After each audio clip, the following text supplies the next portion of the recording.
তুই এখানে কেন রে? এত নাটক করলি? আবার আমার রুমে কি করস? বড় আব্বু থাকতে বলছে। তোর বড় আব্বু থাকতে বললে তোকে থাকা লাগবে। সেই বিষ খাইতে বললে বিষ খাবি নাকি? ঈশান কিছু না বলে চুপচাপ দাঁড়িয়ে থাকলো। ইভা ধমক দিয়ে বলল, দরজা লাগিয়ে দিয়ে সোফায় গিয়ে শুয়ে পড়, আমার অনেক ঘুম পাচ্ছে। হ্যাঁ। আর আমার কাছে আসলে কি হতে পারে বুঝতে পারছিস তো? জি। ঈশান দরজা লাগিয়ে দিয়ে সোফায় শুয়ে পড়ে যেতে নিলে ঈশান ফ্লোরে সোফার উপরে বালিশটার মাথার নিচে দিয়ে শুয়ে পড়ল। সকালে ঘুম ভাঙলে দেখে এবার রেডি হচ্ছে। ঈশান উঠে চোখ ডলতে ডলতে বলল, আপনি কোথায় যান? ভার্সিটিতে। ও আচ্ছা। ঈশান ওয়াশরুমে গিয়ে ফ্রেশ হয়ে নিল। রেডি হয়ে ব্যাগ নিয়ে নিচে গেলে এবার আম্মু বলে, ঈশান কোথায় যাচ্ছ? আন্টি আমি কলেজে যাব। ও, এবার তুই ঈশানকে নিয়ে যা, তোদের কলেজেই তো ভর্তি করা হয়েছে। মানে কি? মানে কিছু না, তুই নিয়ে যাবি, এটাই শেষ কথা। পারবো না, ওই একা যা। আমি কলেজে চিনি, একা যেতে পারবো। আচ্ছা, দুইজন খাবার খেয়ে নাও। ঈশান ইভা খাবার খেতে বসলো। দুজনের খাওয়া শেষ হইলে এবার আম্মু দুজনকে হাত খরচ দিল। ঈশান নিতে না চাইলে জোর করে দিল। দুইজন বাসা থেকে বের হয়ে গেল। ইভা বাইক নিয়ে চলে গেল। ঈশান রিক্সার অপেক্ষা করতে লাগলো। রিক্সা পেলে উঠে পড়লো। কলেজের গেটের সামনে নেমে পড়লো। কলেজের ভিতরে গেলে দেখতে পেল ইভা ক্যাম্পাসের মাঝখানে বসে আছে বন্ধুদের সাথে। ঈশান সামনের দিকে এগিয়ে যেতে লাগলো। ঈশান বুঝতে পারছে না কোনটা কার ক্লাস। ইভা অনেকক্ষণ ধরে ঈশানকে খেয়াল করতে লাগলো। ঈশানের ক্লাস রেখে অন্যদিকে যেতে দেখে ইভা একটা ছেলেকে ডাক দিল। ছেলেটা আসলে ইভা বলল, এই শোনো, ওই যে ব্ল্যাক কালার শার্ট পরা ছেলেটাকে দেখছো, ওকে ইন্টার ফার্স্ট ইয়ারের ক্লাসটা দেখিয়ে দাও। ছেলেটা চলে গেলে রাইসা বলে ওঠে, ছেলেটা কে রে? আমার বন্ধুর ভাগনা, আমাদের বাড়িতে থাকবে মনে হয়। কিউট বাচ্চা একটা। ওইদিকে না তাকিয়ে এইদিকে ফোকাস দে। এইদিকে ছেলেটা ঈশানকে ক্লাস দেখিয়ে দিয়ে চলে গেল। ঈশান ক্লাসে গিয়ে লাস্ট বেঞ্চিতে গিয়ে বসলো। ব্যাগ রেখে ঈশান ক্লাস থেকে বের হইল। হঠাৎ করে কয়েকটা ছেলে ঈশানকে ডাক দিল। ঈশান এদিকে যেতেই পিছন থেকে দুজন এসে ঈশানের কাঁধে হাত দিয়ে হাঁটতে লাগলো। ঈশান তাকিয়ে হেসে দিয়ে বলল, আমি তো ভেবেছিলাম তোরা আজ আসবি না। আরে আসবো না মানে? গার্লফ্রেন্ড বানাতে হবে, সিঙ্গেল থাকা যাবে না। আবার শুরু হয়ে গেছে। আঙ্কেলকে আমি বলে দিব। দেখ, মজা করছি। ঈশান, তুই কি হোস্টেলে উঠেছিস? না, মামার বন্ধুর বাড়িতে থাকবো, ওইখান থেকে কলেজে আসবো। ও আচ্ছা। হুম। তিনজন এগিয়ে গেলে রনি বলে ওঠে, এই তোমরা ইন্টার ফার্স্ট ইয়ারে নাকি? জি ভাইয়া। ও আচ্ছা, খুব ভালো। এই শোনো, আমাদের জন্য বাইরে থেকে স্পিডার চিপস নিয়ে আস। আমরা কেন নিয়ে আসবো? আপনাদের জিনিস আপনারা নিয়ে আসেন। এই তো সাহস তো কম না, আমাদের মুখের উপর কথা বলাস। আমাদের কথা মতো না চললে এই কলেজে একদিন ও টিকতে পারবি না। তাড়াতাড়ি যা, না হলে। আনবো না, দেখি কি করতে পারেন। রাকিব, ঝামেলা করিস না, ভাইয়া টাকা দেন, আমি নিয়ে এসে দিচ্ছি। তোর টাকা দিয়ে নিয়ে আয়। এখন না হলে দুজনকে পিটিয়ে সোজা করে ফেলবো। ভাইয়া আমরা কেন টাকা দিব? ঈশান রাকিবকে রনির বন্ধুরা মারতে যাবে, সাথে সাথে পিছন থেকে ইভা বলে ওঠে, এখানে হচ্ছেটা কি?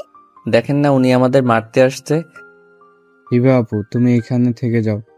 এই ছেলেগুলো অনেক বেয়াদব, আমাদের সাথে বেয়াদবি করছে।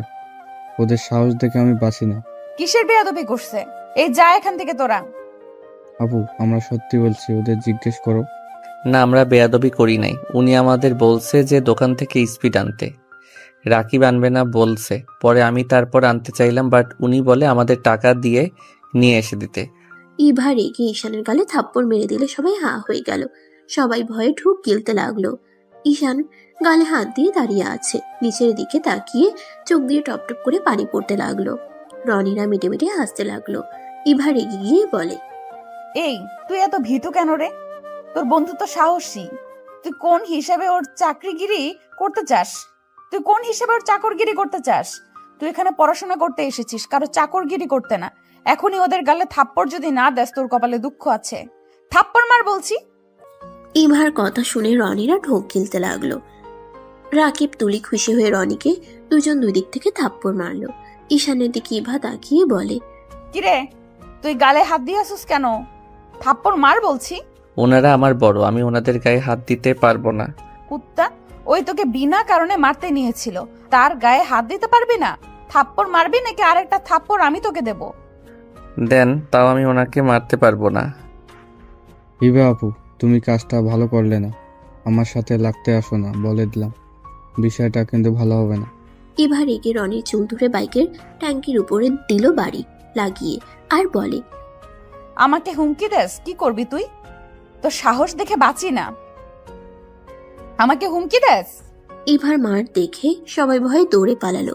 রাকিব তুলিত খুশিতে শীষ বাজিয়ে বলল, আপু, আমি তো আপনার অনেক বড় ফ্যান হয়ে গেলাম। আমার ফ্যান হতে হবে না, তোমাদের ওই বলদটাকে ঠিক করো। ইভা কথাগুলো বলে চলে গেল। ঈশানের অনেক ভালো লাগলো। ঈশান খুশি হইলে প্রকাশ করলো না। ঈশান রাকিব তুলির সাথে যেতে লাগলো। ক্লাস সময় হলে তিনজন ক্লাসে চলে গেল। মনোযোগ দিয়ে ক্লাস করতে লাগলো। ক্লাস শেষ হইলে তিনজন লাইব্রেরি খুঁজতে লাগলো। লাইব্রেরিতে গিয়ে তিনজন নিজেদের পছন্দ মতো বই খুঁজতে লাগলো। ঈশানের হাতে রাকিব একটা বই দিলে সাথে সাথে ইভা সামনে আসলে ঈশানের হাত থেকে বই ফেলে বলল, না না, আমি এইসব পড়ি না। রাকিব দিয়েছে আমার হাতে। ক্লাস বাদে এখানে কি করস? ক্লাস নাই, আর লাইব্রেরি বইগুলো পড়তে ভালো লাগে। যা চুপচাপ পড়, বেশি কথা বললে বের করে দিব।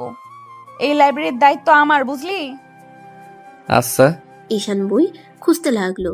বই পেয়ে গেলে তিনজন একসাথে বসে পড়তে লাগলো। হঠাৎ করে রাইসা এসে বলল, হাই, হ্যালো। তোমাদের সাথে কি বসতে পারি? জি অবশ্যই আপু, বসুন। রাইসা ঈশানের সামনে বসলো। ঈশান ওইদিকে মনোযোগ না দিয়ে বই পড়তে লাগলো।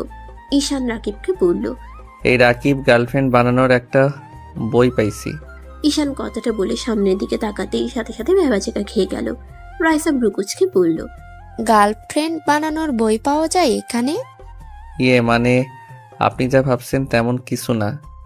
তুমি নিজেই তো বললে তোমাকে তো কত কিউট বাচ্চা লাগছিল, নম্র ভদ্র। ভাবলাম এখন দেখি তুমি অন্য ছেলেদের মতো গার্লফ্রেন্ড খুঁজছো। সে ঈশান, তুই এখানে পড়তে এসেছিস আর পড়া বাদ দিয়ে গার্লফ্রেন্ড খোঁজার জন্য বই পড়ছিস? রাকিব কথাগুলো বলে মিটিমিটি হাসতে লাগলো। ঈশান তো পুরো ব্যাককল হয়ে গেল। ঈশান বলে, মিথ্যা কেন ফাঁসিয়ে দিচ্ছিস? এই বইয়ের ভিতরে নায়ক নায়িকাকে পটানোর জন্য সুন্দর সুন্দর প্ল্যান করছে। তোকে ভালোভাবে সাহায্য করতে চাইলাম, ভালো লাগলো না তাই।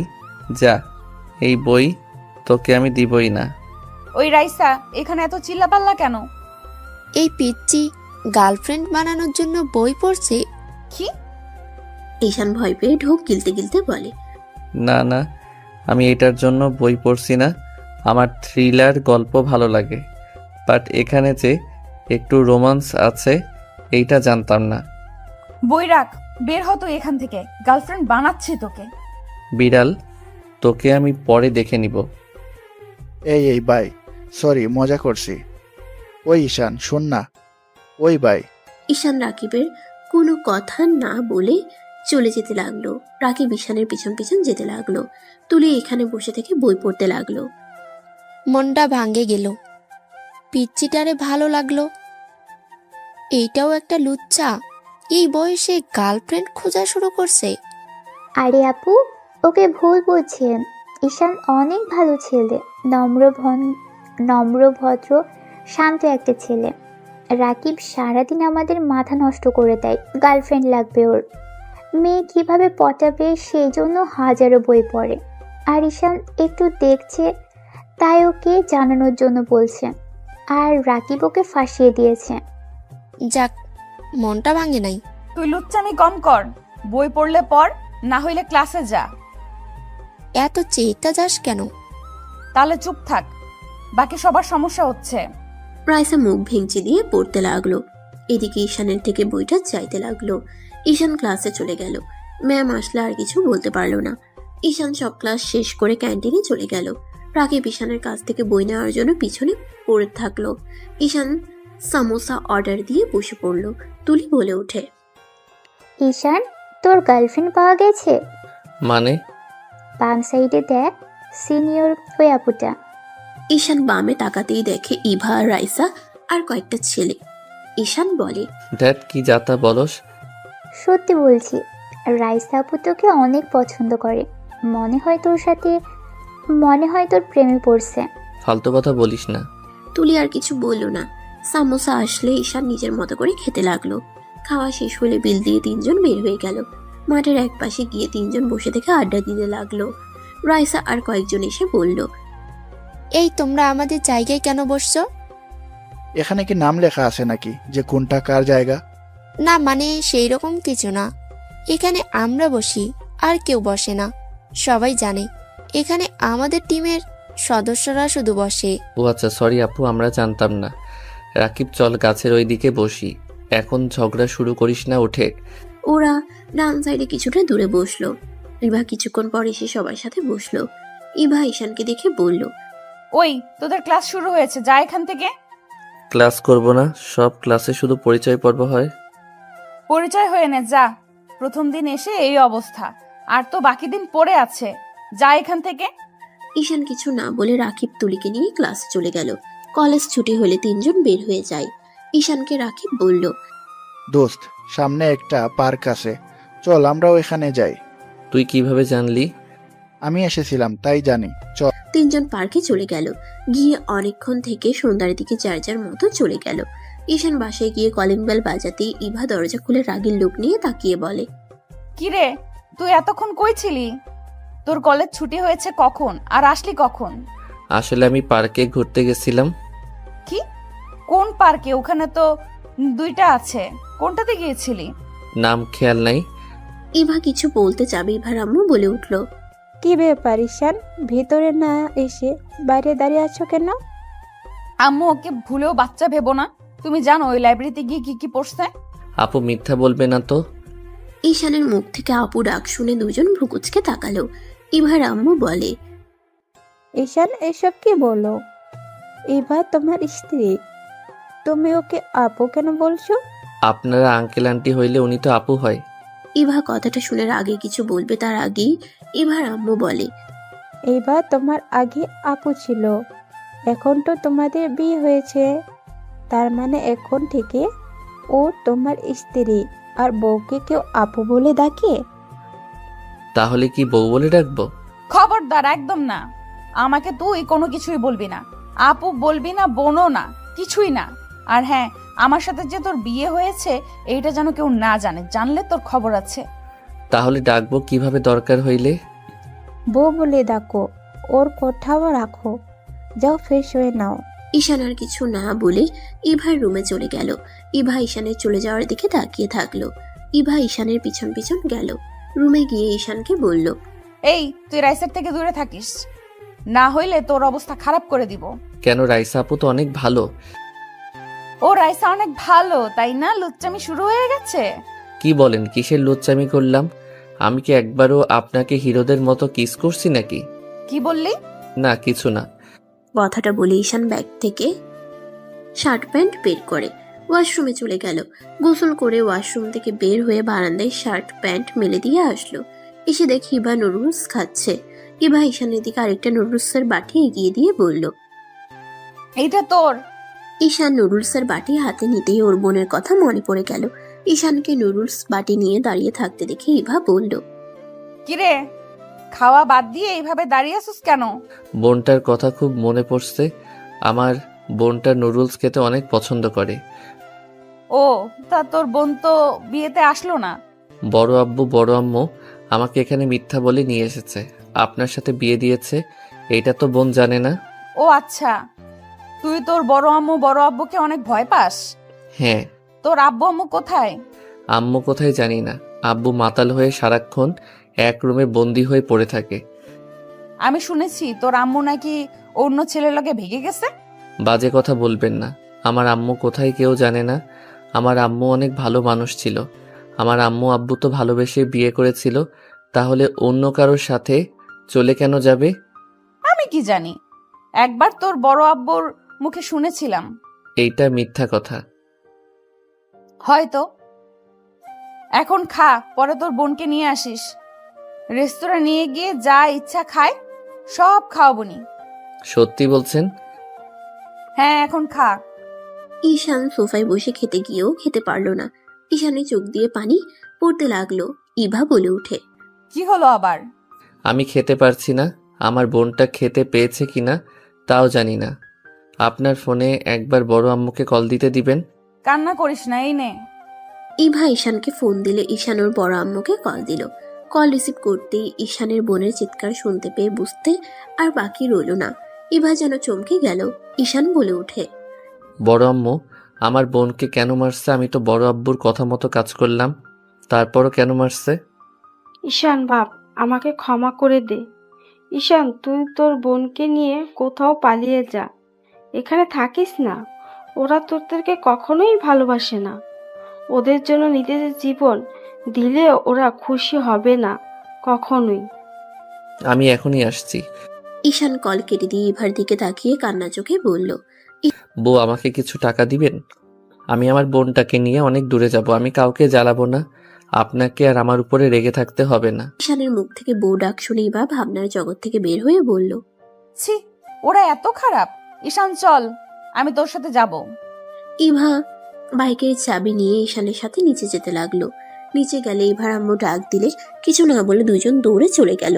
ঈশান বাইকের চাবি নিয়ে বাইকে উঠে পড়লো। ইভা ঈশানের পিছনে উঠে পড়লো। ঈশান জোরে বাইক চালাতে লাগলো। ইভা ভয়ে ঈশানকে পিছন থেকে শক্ত করে জড়িয়ে ধরলো। 1 ঘন্টা জার্নি করে ঈশান ইভা বাসার সামনে নামলো। ঈশান ভিতরে ঢুকে পড়লো। দরজা ধাক্কাতে লাগলো। বড় আম্মু দরজা খুলে দিলে ঈশান বলে, বড় আম্মু, আতিয়া কোথায়? ওর রুমে আছে, কাউকে যেতে দিচ্ছে না। ঈশান দৌড়ে যেতে লাগলো। ইভা ঈশানের পিছন পিছন যেতে লাগলো। ঈশান ঘরের সামনে গেলে ওর বড় আব্বু কিছু বলবে তার আগে ইভা চলে আসলে ভালো সাজার চেষ্টা করতে লাগলো।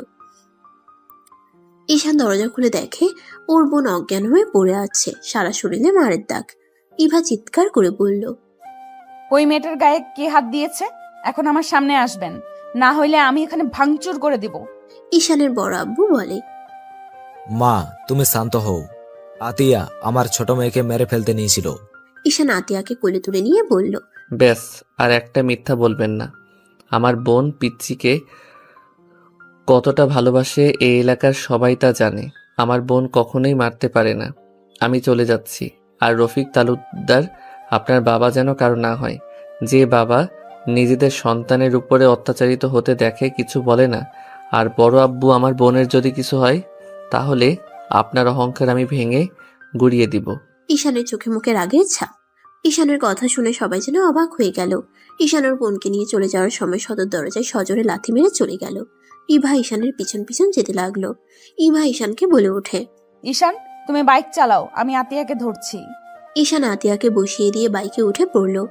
আতিয়াকে ধরে ইভা উঠে পড়লো। বাইক নিয়ে সোজা হসপিটালে চলে গেল।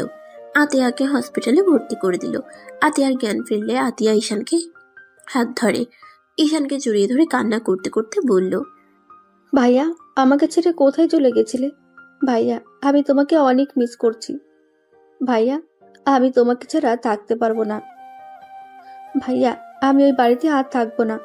আমাকে নিয়ে অন্য কোথাও চলো না। ভাইয়া, আমি তোমাকে কথা দিচ্ছি, আমি না খেয়ে থাকবো, তোমাকে একদম বিরক্ত করব না। প্লিজ ভাইয়া, আমাকে তোমার সাথে অন্য কোথাও নিয়ে চলো। আতিয়ার কান্না দেখে এবার চোখে পানি চলে আসলো। ইভা ঈশানকে বলল, ঈশান, মেডিসিনগুলো লিখে নিয়ে এসেছি। আর তোমরা কান্না করো না, আজ থেকে তোমরা আমাদের বাড়িতে থাকবে। আমারও কোনো বোন নাই, আজ থেকে তুমি আমার ছোট বোন। ইভা আতিয়ার কাছে গেলে আতিয়া ঈশানের দিকে তাকায়। ঈশান বলে ওঠে, উনি আমার স্ত্রী। গতকাল ওনার সাথে আমার বিয়ে হয়েছে। আতিয়া খুশি হয়ে ইভাকে জড়িয়ে ধরে বলে, আপনি আমার ভাবি, আপনি কত সুন্দর, স্মার্ট। তুমি তো আমার থেকেও অনেক সুন্দর। আচ্ছা চলো, আমাদের বাসায় যাবে। না, বিয়ে হইলে তো বউরা শ্বশুর বাড়ি থাকে, জামাই ননদ কি আর ভাবিদের বাসায় থাকে নাকি? দূর ভাবি, বাদ। তুমি আমাকে আপু বলবে। আপুর বাসায় যেতে তো কোনো সমস্যা নেই, তাই না? কিন্তু আপনার আব্বু আম্মু কি আমাদের মেনে নেবে? আরে সমস্যা নেই, আমি আছি না, চলো। ঈশান ইভা আতিয়াকে ধরে নিয়ে যেতে লাগলো। 3 জন বাইকে উঠে বাসায় চলে আসলো। কলিং বেল বাজাতে ইভার আম্মু বলে, কোথায় গিয়েছিলে দুইজন? আতিয়াকে নিয়ে আসতে। কি ব্যাপার উঠিয়া? তোমার হাত পায়ে ব্যান্ডেজ কেন? আব্বুর বন্ধুর কাণ্ড। লোকটা আমাদের সামনে ভালো মানুষের রূপ দেখায়, আসলে লোকটা বদমাইশ একটা। আর আম্মু আতিয়া আজ থেকে আমাদের এখানেই থাকবে। আমার তো কোনো ভাই বোন নাই, আতিয়া আমার ছোট বোন হয়ে থাকবে। ভিতরে নিয়ে আয়। তিনজন ভিতরে গেল। আতিয়া বলে ওঠে, আন্টি, আমি সব কাজ পারি, আপনাকে আমি সব কাজে সাহায্য করব, আমাকে একটু থাকতে দেন। আতিয়ার কথা শুনে ইভার আম্মু বলে, এভাবে বলছো কেন? তুমি এখানে থাকবে, তোমাকে কোনো কাজ করতে হবে না। আর ইভা, তুই ওদেরকে এভাবে ছেড়ে দিয়ে আসলি কেন? জেলে দিয়ে আসতে পারোস নাই? আহারে, এইটুকু মেয়েকে কিভাবে মেরেছে! শুধু হাত পা ব্যান্ডেজ দেখছো, ও সারা শরীর দিয়ে লাল হয়ে গেছে মারের দাগে। ছি, মানুষ নাকি পুছু! ছি, এবার আসুক আমাদের বাড়িতে, খবর আছে। আচ্ছা, আটেয়াকে রুমে নিয়ে যা। ঈশান ইভার আম্মুকে ধন্যবাদ দিয়ে চলে গেল। ইভা আতিয়াকে একটা রুমে থাকতে দিল। ঈশান ইভার রুমে বসে আছে। ইভা রুমে ঢুকতে ঈশানের কাছে এসে বলল, এইবার তুমি খুশি? আর হ্যাঁ, তুমি এইভাবে যতদিন মানুষকে ভয় পেতে থাকবে, মানুষ তত মাথায় উঠে নাচবে। মানুষকে বেশি উপরে তুলতে হয় না, যে যেমন তার সাথে তেমন করা উচিত। ঈশান ইভাকে আর কিছু বলতে না দিয়ে ইভাকে শক্ত করে জড়িয়ে ধরলো। ইভা থমকে গেল। ঈশান কান্না করতে করতে বলল, আপনি নিজের মানুষ না হয়ে আমাদের থাকতে দিলেন, আমাদের কথা ভাবছেন, আর নিজের বাবা দেখেও চুপ থাকে। আপনাকে আমি কি বলে ধন্যবাদ দিব আমার বলার ভাষা নাই। আমি আপনাকে কথা দিচ্ছি, আমাদের জন্য আপনাদের কোনো ক্ষতি হবে এমন কোনো কিছু করব না। আমি আপনাদের সব কথা মেনে চলবো। ঈশান, ছাড়ো। ঈশানের রাতের কথা মনে পড়তেই সাথে সাথে ছেড়ে দিয়ে বলল, সরি, আসলে আবেগে ধরে ফেলছি, আমার খেয়াল ছিল না। It's okay. ধন্যবাদ। আচ্ছা, ফ্রেশ হয়ে আসি। আচ্ছা, যান। ইভা ওয়াশরুমে গেলে ঈশানের জড়িয়ে ধরা মুহূর্তটা বারবার মনে পড়তে লাগলো। চোখ বন্ধ করে ঈশানের স্পর্শ অনুভব করতে লাগলো। হঠাৎ করে মাথায় হালকা থাপ্পড় দিয়ে বলে, কি ভাবস? ওই তোর অনেক ছোট, ওর সাথে তোর কিভাবে যায়? একদম ওর কথা ভাববি না। ইভা কথাগুলো ভেবে ফ্রেশ হয়ে বের হইল। ঈশান ঘাটে বসে থেকে ভাবতে লাগলো, এখানে কি থাকা ঠিক হবে? একসাথে দুইজনের দায়িত্ব অন্য কারোর উপরে দেওয়া ঠিক না। আমাকে যে কোনো একটা জব খুঁজতে হবে। ঈশান কথাগুলো ভাবতে লাগলো। ইভা ওয়াশরুম থেকে বের হয়ে বলল, যাও, ফ্রেশ হয়ে আসো, আম্মু খাবার খেতে ডাকছে, আমি আতিয়াকে নিয়ে গেলাম। ইভা চলে গেল। ঈশান ফ্রেশ হতে চলে গেল। ফ্রেশ হয়ে ঈশান নিচে চলে গেল। নিচে গেলে দেখে আতিয়া এত খাবার দেখে খুশি হয়ে মজা করে খাচ্ছে। ঈশান বোনের মুখে হাসি দেখে নিজের মুখে হাসি ফুটে উঠলো। এবার আম্মু ঈশানকে দেখে বলল, ঈশান, তুমি আসো, খেয়ে নাও। ঈশান গিয়ে বসলো। ঈশানের হাতের দিকে আতিয়ার চোখ গেলে বলে, ভাইয়া, তোমার হাতে কি হয়েছে? আমি তো খেয়াল করিনি। আতিয়ার কথা শুনে সবাই কিছুটা ভরকে গেল। ঈশান হাসি মুখে বলে, আর বলিস না, খেলতে গিয়ে টিনের টুকরার সাথে লেগে কেটে গেছে। উফ ভাইয়া, তুমি কি সাবধানে খেলতে পারো না? এখন থেকে সাবধানে খেলবো, তুই খা। ইভা দীর্ঘ নিঃশ্বাস ছাড়লো। আতিয়ার খাওয়া শেষ হলে সবার থেকে বিদায় নিয়ে রুমে চলে গেল। ইভা বলে ওঠে, ওই যেমন করে, ওই তো খেতেও পারে না, অল্প খেয়ে চলে গেল। ছোট মানুষ, পেটে যতটুকু জায়গা ততটুকু তো খাবে। আচ্ছা, তুমি ওকে মিথ্যা কেন বললে? কোন বিষয়? এই যে আমি তোমার হাতে চাকু দিয়ে কেটে দিলাম, আর তুমি বললে অন্য কোথা। ওই যদি জানতো আপনি করছেন তাহলে আপনাকে দেখে অনেক ভয় পেত, আপনাকে ঘৃণা করতো, ওই আপনাকে ভালোবাসতে শুরু করছে, আপনাকে অনেক পছন্দ করতে শুরু করছে। সেখানে আপনার প্রতি ধারণা অন্যরকম হয়ে যেত। ও আচ্ছা। চারজন টুকটাক কথা বলে খাবার খেয়ে যার যার রুমে চলে গেল। ঈশান দরজা লাগিয়ে দিয়ে পড়তে বসলো। ইভা খাটের উপরে বসে ফেসবুকিং করতে লাগলো। পড়া শেষ হইলে দেখে ইভা ফোন চালু করে ঘুমিয়ে গেছে। ঈশান আস্তে আস্তে কাছে গিয়ে ফোনটা অফ করে দিল। ইভাকে ধরে আস্তে আস্তে বালিশ ঠিক করে শুয়ে দিল। ইভা ঘুমের ভিতরে ঈশানকে জড়িয়ে ধরলো। ঈশান ভয়ে কাঁদতে লাগলো। ঈশানের কাঁপাতে এবার ঘুম ভাঙলে সাথে সাথে ধাক্কা দিয়ে রাগে লোক নিয়ে বলে, আবার আমার ঘুমের সুযোগ নিতে চাইছিলি? বউ, আমার কথা শুনে খালি ভুল বুঝবেন না। আপনি ফোন চালু করে আতশোয়া হয়ে ঘুমিয়ে গেছিলেন, আমি জাস্ট আপনাকে ঠিক করে শুয়ে দিচ্ছিলাম আর ফোন অফ করলাম। আপনি নিজেই তো জড়িয়ে ধরছিলেন। ভালো হয়েছে, যা ঘুমা। ঈশান লাইট অফ করে নিচে শুয়ে পড়ল। সকালে ঘুম থেকে উঠে ওয়াশরুমে চলে গেল। ফ্রেশ হয়ে রেডি হয়ে নিচে গিয়ে দেখে ইভা রেডি হয়ে আতিয়ার সাথে হেসে হেসে কথা বলছে। ঈশান নিচে গেলে আতিয়া বলে, ভাইয়া, আমি আন্টির সাথে একটাও জায়গায় যাব, তুমি আবার বাসায় এসে আমাকে খুঁজো না। কোথায় যাবি? আমার বান্ধবীর বাড়িতে যাব। তুমি ইভা বাসায় এসে খাবার খেয়ে নিও, আর রাতে নাও আসতে পারি। ও আচ্ছা। চারজন খেতে বসলো। খাওয়া শেষ করে ইভা ঈশান বের হয়ে গেল। ঈশান দাঁড়ালে ইভা বলে, বাইকে উঠেক। না, আপনি যান। উঠেক, সমস্যা নাই, সবাই জানে তুই আমার আব্বুর বন্ধুর ভাগ্নে হোস। এবার কথা মতো ঈশান উঠে পড়লো। ঈশান মাঝখানে ব্যাগ রাখলে ইভা মুচকে হাসলো। বাইক জোরে চালাতে লাগলো। কলেজের গেটের সামনে নামতেই তুলি এসে ঈশানকে টেনে নিয়ে যেতে লাগলো। কি হয়েছে, এভাবে নিয়ে যাচ্ছিস কেন? আজকে ক্লাস করব না রাকিব, আমি তুই মিলে ঘুরতে বের হব। আর এক জায়গায় দাওয়াত আছে। কোথায়? তুই যে ভাইয়াটাকে বাঁচিয়েছিলি রক্ত দিয়ে, ওই ভাইয়াটার আজকে বার্থডে। ক্লাবে ভাইয়া পার্টি রাখছে। ভাইয়ার সাথে সারা দিন ঘুরে রাতে পার্টি করে বাসায় চলে যাস। তোরা দুইজন যা, আমি যেতে পারবো না, আমার কাজ আছে। যা, ভাইয়াকে তাহলে বল যা। ভাইয়াকে কোথায় পাবো? তুলি ঈশানের হাত ধরে নিয়ে যেতে লাগলো। ভার্সিটির দিকে নিয়ে যেতে লাগলো। 3 তলায় নিয়ে গিয়ে একটা ক্লাসে টেনে নিয়ে গিয়ে বলল, ভাইয়া। ঈশান নিজেকে সামলিয়ে নিয়ে সামনের দিকে তাকাতেই দেখে ইভা রাইসা ফ্রেন্ড গ্রুপের সবাই আসছে। রাফি ঈশানকে দেখে বলল, ঈশান কেমন আছো? আলহামদুলিল্লাহ ভাইয়া, আপনি কেমন আছেন? আর শুভ জন্মদিন ভাইয়া। ধন্যবাদ ব্রাদার, এইদিকে আসো, আমার ফ্রেন্ডদের সাথে পরিচয় করে দেই। রাফি ঈশানকে ধরে নিয়ে যেতে লাগলো। এক এক করে সবার সাথে পরিচয় করিয়ে দিতে লাগলো। ইভাকে দেখিয়ে দিয়ে বলল, আর এটাই আমার বেস্ট ফ্রেন্ড ইভা আর রাইসা। আরে, ওকে তো আমরা চিনি। ভাইয়া, ওই আপনার সাথে ঘুরতে যাবে না বলছে। সত্যি এটাই বলেছ? না মানে ভাইয়া, আমি তো আপনার বেস্ট ফ্রেন্ডদের বাসায় থাকি। আঙ্কেল তো মিটিংয়ের জন্য সিলেট গেছে, আর আন্টি আমার বোনকে নিয়ে কোথাও গেছে, রাতে আসবে না। বাসায় আমি আর উনি থাকবো। সেখানে একটা মেয়ে মানুষকে বাসায় একা রাখার সাহস হচ্ছিল না যদি ভয় পাই। ঈশানের কথা শুনে সবাই অবাক হয়ে গেল। রাফি হেসে বলে, ওহ, এই ব্যাপার, তুমি ইভাদের বাসায় থাকো? আগে তো বলো নাই। আর ইভা তো আমাদের সাথে থাকবে, তাই এত চিন্তা করো না। আর আন্টি আমাদের বাসায় যাবে, তাই এত চিন্তার কিছুই নেই। আপনিও যাবেন নাকি? ওকে, তাহলে আমিও যাব। ওকে, তাহলে সবাই চলো। সবাই বের হয়ে গেল। ঈশানকে দেখে রাইসা বলে, ঈশান, তুমি আমার বাইকে আসো। তুলি, এবার বাইকে যাও। আর রাকিব, তুমি জাহিদের বাইকে ওঠো।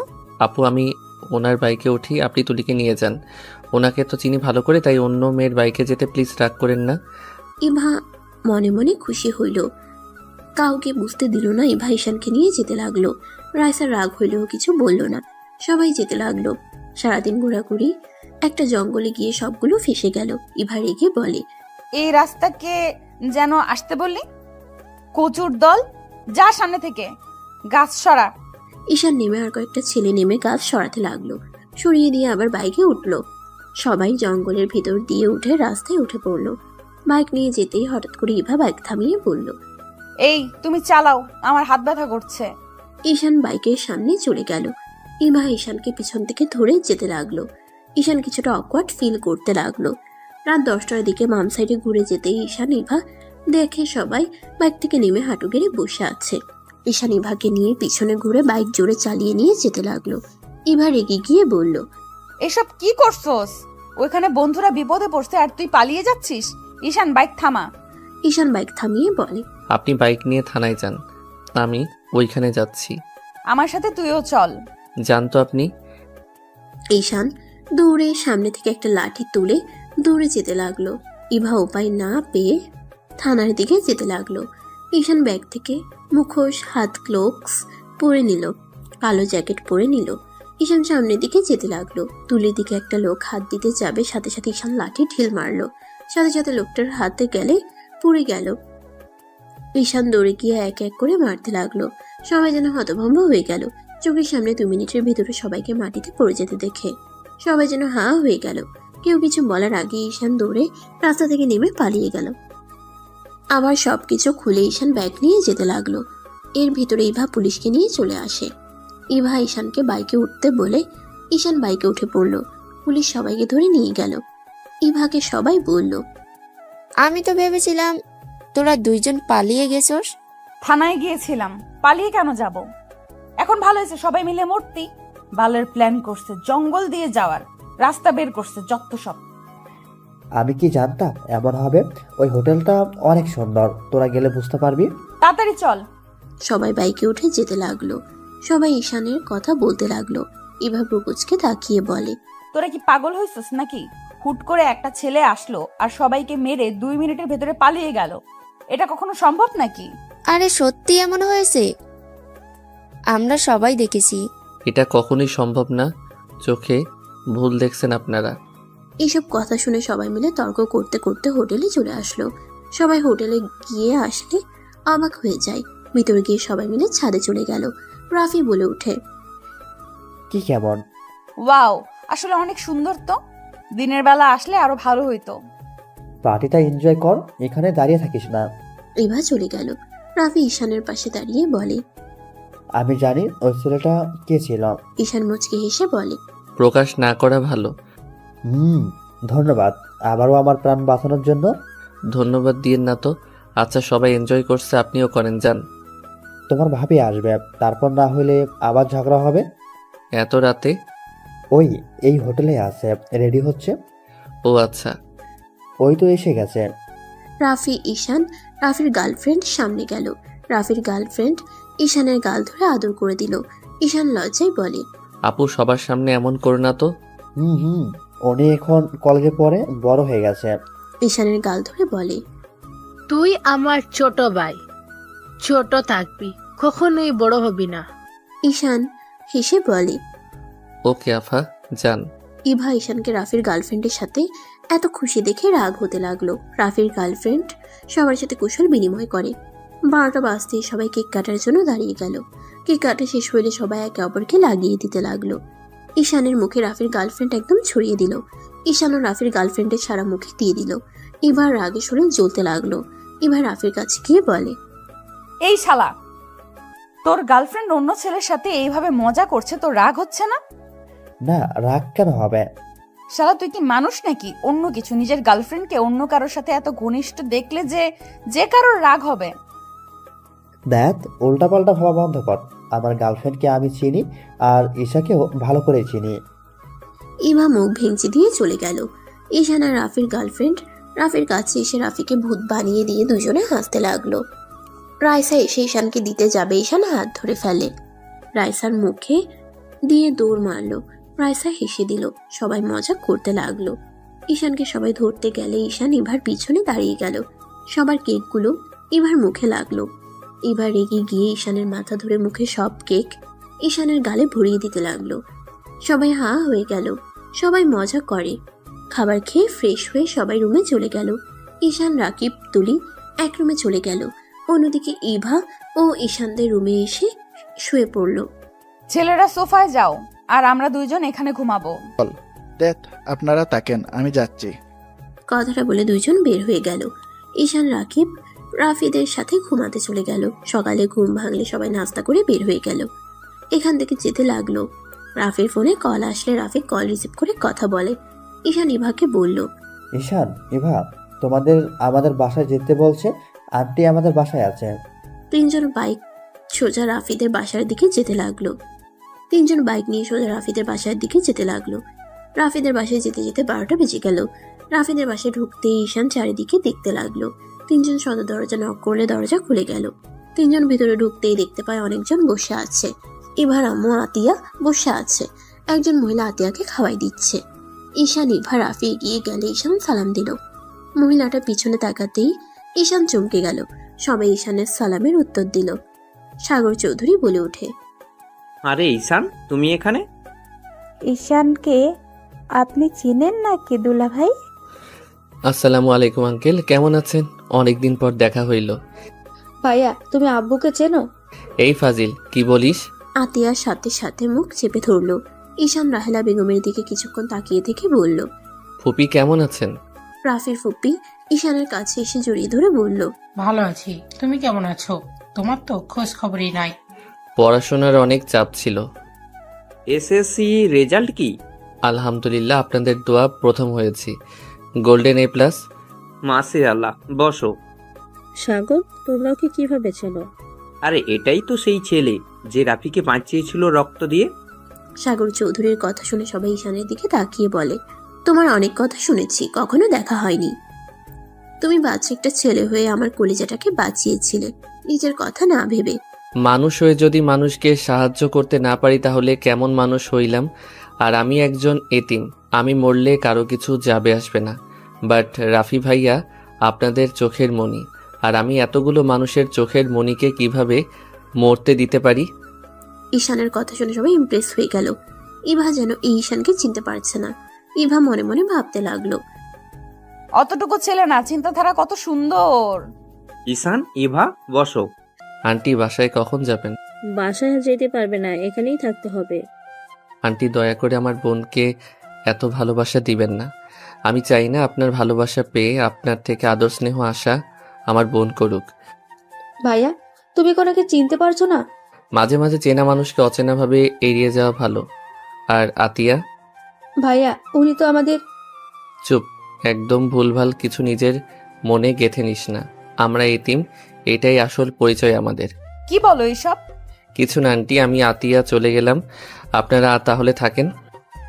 আমাদের বাড়িতে এই প্রথম আসলে এভাবে চলে যেতে পারবে না। ঈশান, চলে যেতে পারবে না? চলো আমার সাথে। দুঃখিত ভাইয়া, অসম্ভব এখানে থাকা। এই আতিয়া, ওঠেক। আমি যাব না। আমার মাথা গরম হয়ে যাবে, ওঠেক তাড়াতাড়ি, না হইলে কিন্তু তোকে দুইটা জিনিসের ভিতর একটা বেছে নিতে হবে। ভাইয়া, তুমি এমন কেন করছো? আমি এখান থেকে যাব না।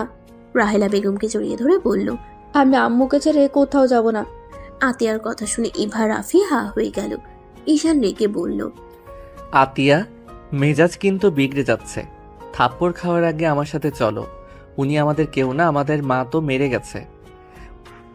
অ্যানি আমার কোথা থেকে আসলো? না, আম্মু বেঁচে আছে। বড় আব্বু আমাদের মিথ্যা বলেছে। মিথ্যা বলে ভালোই বলছিল। তুই আমার সাথে যদি এখন না যাস তাহলে আমাকে সারা জীবনের মতো হারাবি। ঈশান, এমন কেন করছো? দেখো ঈশান, আমি জানি আমার উপর রাগ হওয়া স্বাভাবিক, বাট তুমি আমার পুরো কথা শুনলে বুঝতে পারবে। আমার কিছু শোনার নাই, বোঝার তো দূরের কথা। আপনাকে আমি সম্মান করতাম, বাট এখন আপনাকে আমি ঘৃণা করি। বউ, আপনি ঠিক বলছিলেন, আজ তার প্রমাণ আমি পেলাম। ঈশান, আমি জানতাম না রাহেলা আন্টি তোমার আম্মু। আন্টি অনেক ভালো মানুষ। এত কিছু শুনে লাভ নাই। আতিয়া, তাহলে তুই আসবি না? ওকে, ভালো থাক তুই তোর আম্মুকে নিয়ে, আমাকে আর কোনো দিন পাবি না। ঈশান কথাটা বলে চলে যেতে লাগলো। রাফি আটকাতে গেলে ঈশান বলে, ভাইয়া ছাড়েন। যেতে পারবে না, তুমি তো আমার ছোট ভাই হও, এখন থেকে যেতে পারবে না। ভাইয়া প্লিজ ছাড়েন, আমার মাথাটা গরম হয়ে যাচ্ছে। কেন মাথা গরম হচ্ছে? তোমার একবার ছোট আম্মুর কথা শোনা উচিত, উনি কি বলে সেটাই শোনো। শোনার কোনো দরকার নাই, ছোট থেকে অত্যাচারিত হয়ে এত বড় হইলাম। প্রতিনিয়ত ছোট বোনকে কষ্ট পেতে দেখতে দেখতে যখন বাড়ি ছেড়ে আসলাম তখন ওনার সাহায্য আমার লাগবে নাকি? একবার যখন বের হয়ে এসেছি তখন আমার বোনকে নিয়ে ভালো থাকতেই পড়ব। আর এমন মা উনি আজ পর্যন্ত কোনো দিন আমাদের খোঁজ খবর নেয় নাই আমরা বেঁচে আছি কিনা মরে গেছি। জেলে থাকা মানুষ কিভাবে তার সন্তানদের খোঁজ খবর নিবে বলতে পারো? মানে জানতে হইলে আমার কথা তোমাকে শুনতে হবে। 10 বছর আমি নিজের সন্তানদের খুনের জন্য জেলে ছিলাম। কি বলছেন? ঠিক বলছি। তোমার বাবা, তোমার বড় আব্বু আমাকে মিথ্যাভাবে ফাঁসিয়ে আমাকে জেলে দিয়েছিল। তোমাদের গুম করে প্রমাণ করে দেয় আমি তোমাদের খুন করেছি, আর সাগরের সাথে পালিয়ে যাওয়ার জন্য এমন করছি। হ্যাঁ, তোমার আম্মু ঠিক বলছে। 7 বছর আগে তোমার আম্মু জেল থেকে বের করি। আমি এইসব কিছু জানতাম না। 7 বছর পর যখন আমি দেশে আসি তখন আমি ইভার আম্মুর থেকে সব শুনে পরে প্ল্যান করে ওকে জেল থেকে বের করে দেশের বাইরে নিয়ে চলে গিয়েছিলাম। আব্বু আর আপনি তো ভালোবেসে বিয়ে করছিলেন, তাহলে আব্বু আপনার সাথে এমন কেন করলো? আমি তোমার কাজের লোকের মেয়ে ছিলাম। ভালোবেসে বিয়ে করলেও তোমার আব্বু আমাকে সত্যি করে ভালোবাসতো না। তোমার দাদা যখন আমার নামে সবকিছু লিখে দেয় তখনই সবার আসল রূপ দেখা যায়। আমার থেকে সবকিছু লিখে নেওয়ার জন্য আমার উপরে অত্যাচার করত, কিন্তু আমি তোমাদের ভবিষ্যতের কথা ভেবে দিতে রাজি ছিলাম না, কারণ ওরা দুই ভাই ছিল নেশাখোর, টাকা উড়ানোর ওদের কাজ। আমার সাথে যখন পেরে ওঠে না, তখন আমার সামনে তোমাদের দুইজনকে ছাদ থেকে ফেলে দেয় বস্তাতে ভরে। আমি যেন এক চিৎকার দিয়ে অজ্ঞান হয়ে যাই। তারপর কি হয় আমি জানি না। জ্ঞান ফেরার কিছুক্ষণ পর পুলিশ এসে আমাকে ধরে নিয়ে যায়। রাহেলা বেগমের কথা শুনে ঈশানের মাথায় কিছু আসছে না। ঈশান বলে, আমাদের যদি মেরে ফেলে তাহলে আমরা এখানে কি করছি? এটাই আমিও নিজেও জানি না। এবার আমি গতকাল আতিয়াকে যখন নিয়ে আসে তখন আমি জানতে পারি তোমরা বেঁচে আছো। একটা মানুষ সম্পদের জন্য কতটা জঘন্য হতে পারে, ছি, ভাবতেই ঘৃণা হচ্ছে। আর আব্বুও কিনা রাগের মাথায় যেন রক্ত উঠে যাচ্ছে।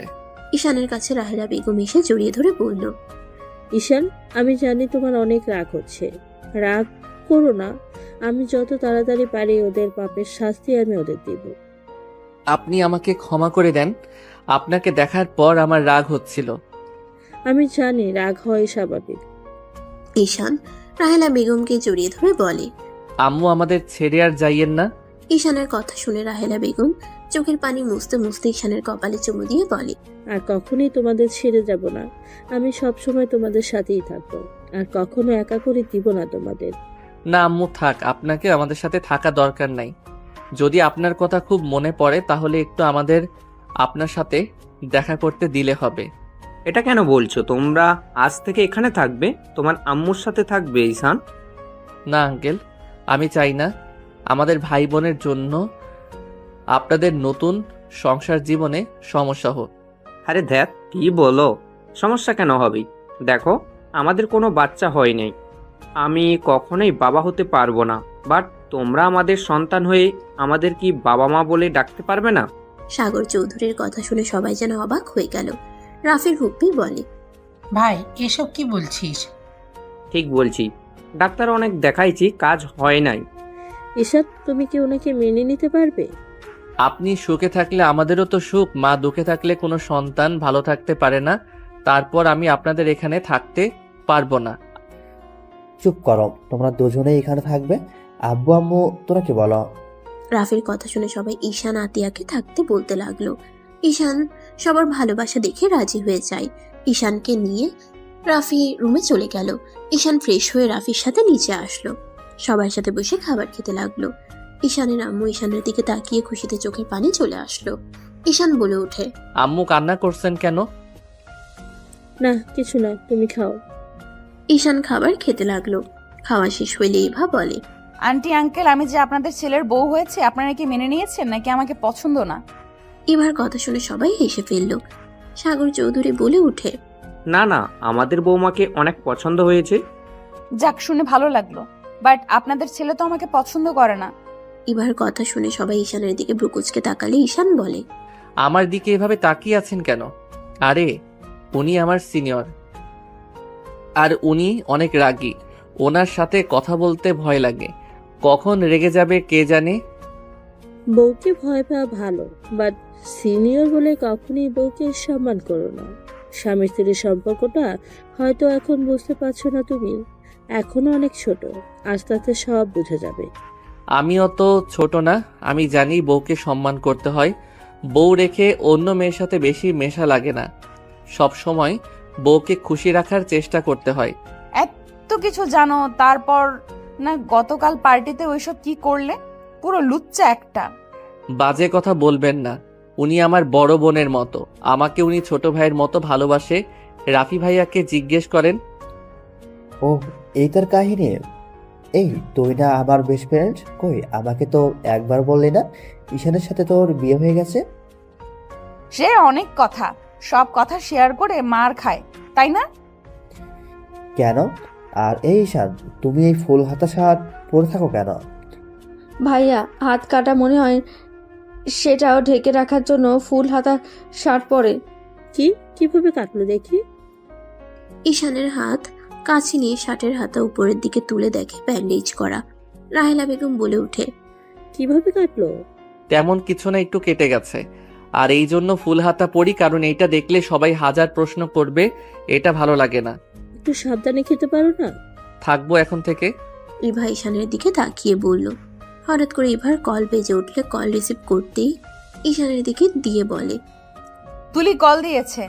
ঈশান ফোনটা কানে নিয়ে তুলি বলে, পার্কে আই। পার্কে গিয়ে কি করবি? আসতে বলছি, আই। আগামীকাল থেকে কলেজ যেতে হবে, আজকে ছুটি, তাড়াতাড়ি আই।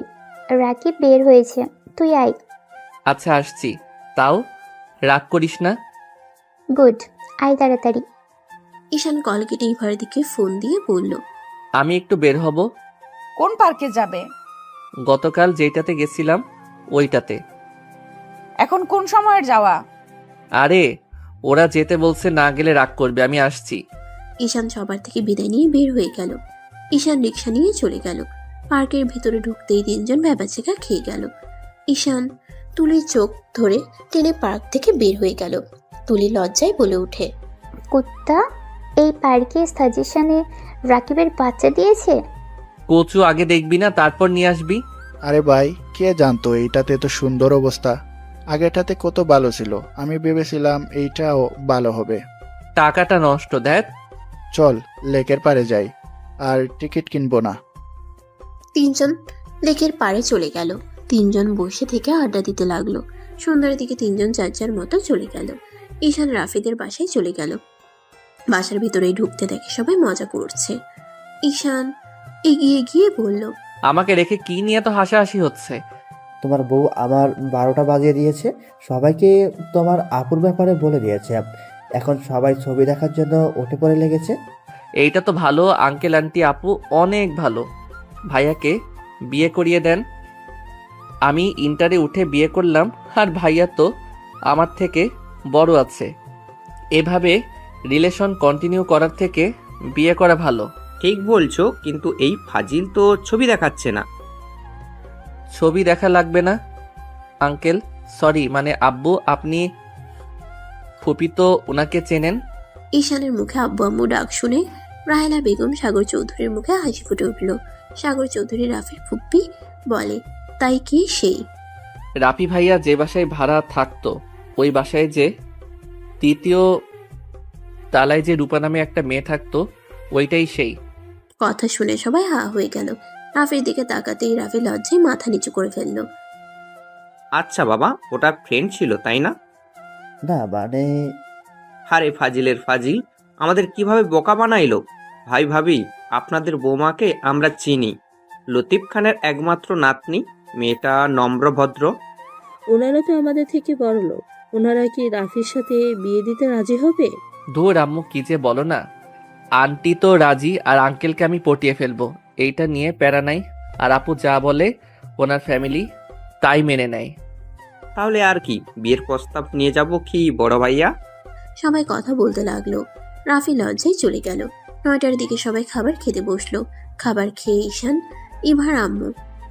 ইভা সবার থেকে বিদায় নিয়ে চলে গেল। ঈশান বাইক চালাতে লাগলো। ইভা তারপর ইভার আম্মু বসে আছে। তিনজন বাসে চলে গেল। ঈশান ইভা নিজেদের রুমে চলে গেল।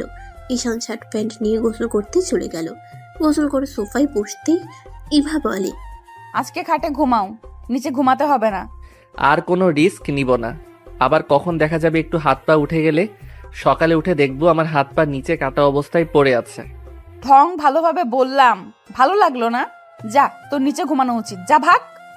ঈশান ইভার দিকে ভ্রু কুচকে তাকিয়ে বলে, আমি কখন আপনার কাছে গেলাম যে যা ভাগ বলেন?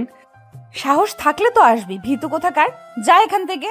ঈশান উঠে বলে, আমি ভীতু, কাছে গেলে বাবুর আম্মুর বানিয়ে দিব একেবারে। ঈশান কথাটা বলে সাথে সাথে মুখ চেপে ধরলো। ইভা বেচাকা খেয়ে গেল, লজ্জা পেয়ে গেল। নিজেকে স্বাভাবিক করে রাগী লোক নিয়ে বলে, এসব কি ধরনের কথা? তুই কি এসব রোমান্টিক উপন্যাস থেকে শিখছিস নাকি নাকি ওই ফালতু পার্কে গিয়েছিলি? ঈশান ঢোক গিলে বলে, না মানে ভুলে বলে ফেলেছি, সরি, আমার ঘুম পাচ্ছে, গুড নাইট। ঈশান কথাটা বলে বালিশ নিয়ে নিচে শুয়ে পড়লো। ইভা মুচকি মুচকি হাসতে লাগলো। লাইট অফ করে খাটে শুয়ে থেকে ঈশানের কথাগুলো ভাবতেই লজ্জায় লাল হয়ে যেতে লাগলো। ভাবতে ভাবতে ঘুমিয়ে গেল। সকালে ঘুম ভাঙলে ঈশানকে নিচে ঘুমাতে দেখে মুগ্ধ নয়নে দেখতে লাগলো। ঈশানের ঠোঁটের দিকে চোখ গেলে ইভা নিচে নেমে ঈশানের কাছে যাবে, সাথে সাথে ঈশানের ঘুম ভেঙে গেল। ইভা সাথে সাথে উঠে পড়ে, ঈশানকে দেখে বলে, এই কলেজে যাবে না নাকি? নাক ডেকে ঘুমাচ্ছ? আমি আবার কবে থেকে নাক ডাকলাম? প্রতি রাতেই তো ডাকো। কি অসম্ভব? অসম্ভব কেন? সত্যি ডাকি, হয়তো নিচে শুয়ে থাকার জন্য এমন হইতে পারে। হয়েছে, যাও ফ্রেশ হয়ে আসো তাড়াতাড়ি। ঈশান উঠে ফ্রেশ হতে চলে গেল। ইভা মিটিমিটি করে হাসতে লাগলো। ঈশান ফ্রেশ হয়ে বের হইলে দেখে ইভা খাটের উপরে শার্ট আর প্যান্ট রেখেছে। ঈশান কিছু বলার আগে ইভা ওয়াশরুমে চলে গেল। ঈশান শার্ট প্যান্ট পরে নিল। ঈশান কলার ঠিক করতে লাগলো। ইভা বের হয়ে ঈশানের শার্টের বোতাম খোলা দেখে অবাক হয়ে গেল। ইভা বলে ওঠে, তুমি কি প্রতিদিন জিম করো নাকি? ঈশান ইভার কথা শুনে সাথে সাথে শার্টের বোতাম লাগাতে লাগলো। ইভা ঈশানের কাছে গেলে সাথে সাথে ঈশান ব্যাগ নিয়ে খাটে বসলো। ইভা বলে, দেখি একটু। লুচ্চা নাকি? রেডি হন। ইভা মুখ ভেঙচি দিয়ে রেডি হতে লাগলো। ঈশান এবার দিকে তাকাতে এবার রেডি হয়ে বলল, চলেন, রেডি হওয়া শেষ। আপনি একমাত্র মাইয়া যে এত তাড়াতাড়ি রেডি হতে পারেন। আপনাকে নোবেল পুরস্কার দেওয়া দরকার। মানে? কিছু না, চলেন। ঈশান এবার পিছন পিছন যেতে লাগলো। নিচে গিয়ে দুইজন খাবার খেয়ে বের হয়ে গেল। প্রতিদিনের মতো ঈশানকে গেটের সামনে নামিয়ে দিল। ঈশান সোজা ওর ফ্রেন্ডের সাথে কুশল বিনিময় করে ক্লাসে চলে গেল। রাকিব ঈশানকে বলল, এত লেট হইল কেন রে? ঘুম ভাঙতে দেরি হয়েছে, আর ঠিক সময় তো এসেছি। সাথে সাথে ক্লাস শুরু হয়েছে। ঈশান মনোযোগ দিয়ে ক্লাস করতে লাগলো। ক্লাস শেষ হইলে বাহিরে গেলে রাফি ডাক দিলে তিনজন ওইদিকে যেতে লাগলো। ওদের সামনে গিয়ে ঈশান বলল, ভাইয়া কিছু বলবে? ছোট আম্মু তোমাকে কোচিংয়ে ভর্তি করে দিতে বলেছে। টাকা খরচ করতে হবে না। আপনার বেস্টু তো আছে, উনি তো আমার ম্যাম হতে পারে। ওহি তোমাকে পড়ানো বাদ লাঠি পেটা বেশি করবে। তাই নাকি? আমিও অন্য কিছু দিয়ে দৌড়াবো। কি দিবা? কিছু না। আপনি কি আমাকে পড়াতে পারবেন না? এইসব বাদ দাও আম্মু, যা বলে তাই শোনো। ভালোভাবে পড়াশোনা করো, অন্য চিন্তা মাথা থেকে ঝেড়ে ফেলে দাও। ঈশান, তুমি চাইলে আমি তোমাকে পড়াতে পারি। তুই পড়াবি? তুই তো ভালো স্টুডেন্ট আছো। ওকে, তুই তাহলে ঈশানকে পড়াস, আর যা বেতন নিবি আমি তোকে দিয়ে দেব। আরে, ওকে পড়াতে বেতন লাগবে না। দেখ, তা কখনো হয় নাই। এই শোন, ঈশানের সাথে আরো কিছু স্টুডেন্ট পড়া, তাহলে তোর আর তোর আব্বু থেকে হাত খরচ নিতে হবে না। আমার ভালো সুযোগ থাকলেও আমি টিউশনি করতাম। ঈশানকে আমি পারাবো, অন্য কারোর পড়ানোর দরকার নাই। রাইসা সরল আর অনেকটা নরম মনের মানুষ। এই ফাজিল কি একটা কিছু বুঝলে রাইসা গলে যাবে। পড়া তো হবেই না, উল্টো পড়াচোর হবে। আমি কঠোর হব, এত মাথা ঘামাস না। রাইসা পড়াক, তুই আমার ভাইকে মেরে হাড্ডি ভেঙে দিবি। এই, তুই কার কাছে পড়বি বল? দেখ, আমি কারো কাছে পড়বো না। রাকিব, রাকিব চল এখান থেকে, এখানে থাকলে ঝামেলা হবে। ঈশান কথাটা বলে রাকিব তুলিকে নিয়ে দৌড় দিল। তিনজন সোজা ক্লাসে চলে গেল। ক্লাস করতে লাগলো। হঠাৎ করে নিচের দিকে চোখ যেতেই ঈশান অবাক হয়ে যায়। ঈশান রাকিবকে বলে, রাকিব, নিচে কি হয়েছে রে? ওদিকে এত মানুষ কেন দৌড়ে যাচ্ছে? কি জানে, ক্লাস শেষ হোক না, চল দেখে আসি কি হয়েছে। ঈশান রাকিব তুলি ম্যামকে কিছু না বলে পিছনের দরজা দিয়ে বের হয়ে আসলো। দৌড়ে ওদের সাথে যেতে লাগলো। ঈশান একজনকে হেসে বলল, ভাইয়া, ওইদিকে দৌড়ে যাচ্ছেন কেন? হঠাৎ করে রাফির কণ্ঠে ডাক শুনে ঈশান চমকে গেল। তিনজন দৌড়ে যেতে লাগলো। পুরনো ক্লাসের ওইদিকে সবাইকে ভিড় ঠেলে তিনজন সামনের দিকে তাকাতেই থমকে গেল। দেখে রনির অনেকগুলো গুন্ডা দিয়ে রাফির ফ্রেন্ডদের মারছে। ওইদিকে তাকাতে ঈশানের মাথায় যেন রক্ত উঠে গেল। ঈশান চিৎকার করে বলল, রনি, আমার ওনার দিকে যদি তুই আর একটু এগিয়ে যাস না। রনি নিজের ভালো চাইলে এখন থেকে সবাইকে নিয়ে যা। ঈশানের কথা শুনে সবাই হাসতে লাগলো। রনি হেসে বলে, কি করবি রে তুই আমার? ওই ওই রাকিব আর তুলিকেও ধর, ভাইয়া ওরা আমাদের সাথে বেয়াদবি করছে। রনির লোক তুলির দিকে হাত বাড়াতে ঈশান হাত ধরে একটা মোচড় দিয়ে ভেঙে মাটিতে ফেলে এক শট দিয়ে অজ্ঞান করে দিল। সবাই চমকে উঠল। ঈশান বলে, দেখি তোদের কত বড় বুকের পাটা হয়েছে যে আমার স্ত্রী আমার ভাই বোনদের গায়ে হাত তুলোস। ঈশানের কথা শুনে সবাই অবাক হয়ে গেল। ঈশান এক এক করে সবাইকে চোখে নিমিশেই মেরে অজ্ঞান করে দিতে লাগলো। রাফি শুধু হাসতে লাগলো। রাফি হাসতে হাসতে বলে, রনি, তোদের হাতে এখনো পালানোর সুযোগ আছে। ইভার কাছে ক্ষমা চেয়ে পালা। আমি কি ওকে ভয় পাই নাকি? আমি ভাইয়া, তুমি বসে আছো কেন? রনির ভাই ঈশানের দিকে ঘুরে তাকাতেই রনির ভাই কাঁপতে লাগলো। দূরে এসে রনিকে থাপ্পড় মারতে মারতে বলে, স্যার, ওকে ক্ষমা করে দেন। ওই তো ছোট মানুষ, বুঝতে পারে নাই। আমি আমার ভাইকে মারছি, আপনি সবাইকে নিয়ে চলে যান। আমি এখনই সবাইকে ছেড়ে দিচ্ছি। রনির ভাইয়ের কথা শুনে সবাই হতভম্ব হয়ে তাকিয়ে আছে। ঈশান রাগের সামনে চেয়ারে কাছাড় দিয়ে ভেঙে বলল, আপনি এমন কলেজে এসে মাতবাড়ি করেন? আপনার এত বড় সাহস কিভাবে হয়? এখানে অন্যায় কাজে ভাইকে প্রশ্রয় দেন। আমি যদি আপনার একটা ব্যবস্থা না করছি, আমার নামও। ঈশানের কিছু বলার আগেই পা ধরে জড়িয়ে ধরে কান্না করতে করতে বলে, স্যার, আমার ভুল হয়ে গেছে, আমাকে ক্ষমা করে দেন। আমি কাজে সাহায্য করতে চাই নাই। আমার ছোট ভাই আমাকে ব্ল্যাকমেল করে আসতে বাধ্য করেছে। আমি যদি না আসতাম তাহলে ওই আত্মহত্যা করত। ঈশান রেগে গিয়ে বলে, আত্মহত্যা করার খুব শখ তোর, তাই না? আমি তোকে মৃত সাথ দিব। ওয়েট। ঈশান যেতে নিবে ঈশানের পা রনির ভাই শক্ত করে জড়িয়ে ধরে থাকে। রনিকে বলে, রনি, সারা জীবন হসপিটালে থাকতে না চাইলে দৌড়ে পালিয়ে যা। তাড়াতাড়ি এখান থেকে যা। আমি কোথাও যাব না। তুমি ওই পিচ্ছির বাচ্চাকে দেখে কেন ভয় পাচ্ছ?